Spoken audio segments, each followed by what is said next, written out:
Nous allons voir le travail de renforcement des adducteurs de la hanche. Nous allons voir comment augmenter progressivement des leviers et la difficulté des exercices. Commencez avec un grand ballon, à défaut une chaise, et venez positionner l'appui jusqu'au genou.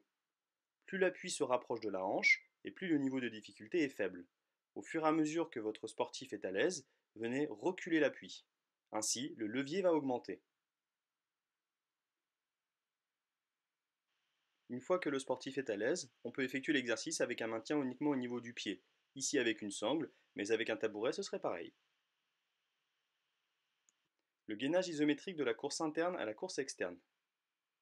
On va demander au sportif cette fois de maintenir la position la plus haute possible du bassin, pied dans une sangle, ou à défaut encore une fois, pied sur une chaise. On va effectuer ensuite le mouvement sur la course moyenne, puis sur la course externe. Le temps de maintien variera selon les besoins du thérapeute.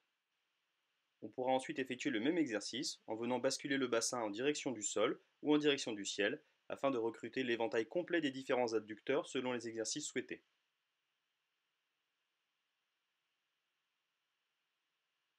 Le travail excentrique des adducteurs. Le sportif démarre avec le bassin le plus haut possible et vient contrôler la descente de son appui. Celui-ci pourra se faire au début avec le ballon comme illustré au départ et en faisant tourner le bassin selon les besoins du thérapeute.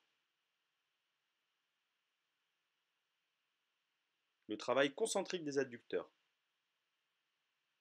On demande au sportif d'effectuer la montée et descente du bassin de haut en bas.